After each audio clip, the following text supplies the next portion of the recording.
awesome people again, and welcome back to our Read Aloud, where we are reading a chapter book for the first time. So yesterday, we were introduced to our new sort of Read Aloud we're going to be doing, where we're going to be reading chapters of a chapter book throughout an entire week. So yesterday, we started the adventures of Carlos and Carmen as they went camping with their tío. We read chapters 1 and chapters 2. So today we're going to read the short little chapters 3 and 4 to finish our book and hear about their continued adventures. So let's get started. Chapter 3, a perfect campsite. At the perfect campsite, they set up the green tent.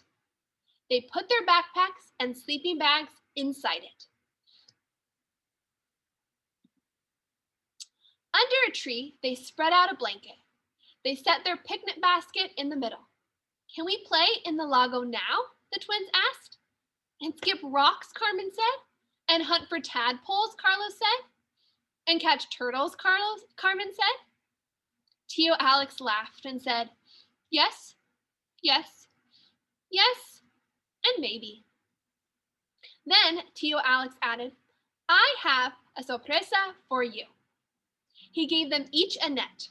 "Hooray," said Carlos, "nets for catching tadpoles." "Double hooray," said Carmen, "nets for catching turtles." "Who's the third net for?" asked Carlos. "For me, of course," said Tío Alex. Carlos, Carmen, and Tío Alex walked down a path to the lake. They spent the rest of the day playing at the water's edge. They found sparkly rocks and caught floating leaves. They found a bird's nest and deer's hoof print. They even saw a turtle, but he was too far away to catch.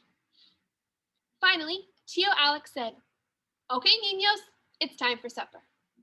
"Vámonos," said Carmen. Carlos, Carmen, and Tío Alex walked back to their perfect campsite.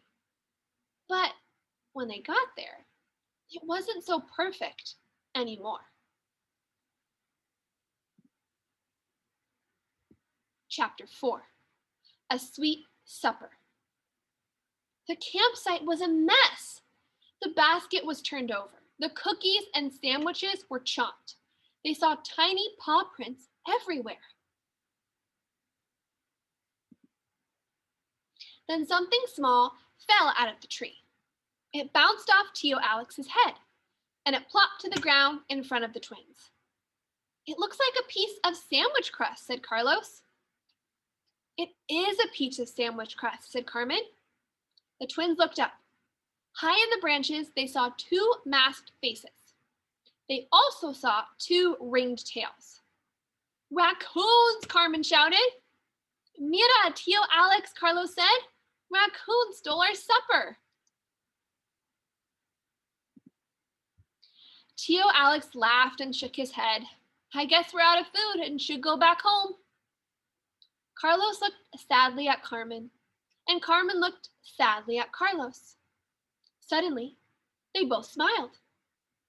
"Are you thinking what I'm thinking?" they said. And because they were twins, they were. The twins ran to the tent and grabbed their backpacks. Then they ran back to Tío Alex. "We have a sorpresa for you," the twins said. They unzipped their backpacks. "Mira," Carlos said, holding up the bag of marshmallows. And "double mira," said Carmen. She gave the graham crackers to Tío Alex and held up the chocolate bars. Together the twins shouted, "S'mores!" Tío Alex looked at the twins. He looked at the supplies. He laughed. "It looks like we'll be having supper after all." "And mañana for breakfast," said Carmen, turning to her twin. And they both shouted, "We can have some more." The end. Thank you so much for joining me for our first short little chapter book, Carlos and Carmen. If you want to read more adventures of Carlos and Carmen, they have this whole series on Epic that you can log on and read whenever you would like. Okay, Super Scholars, let's stretch it out, get back to work, And I will see you next week for another Read Aloud.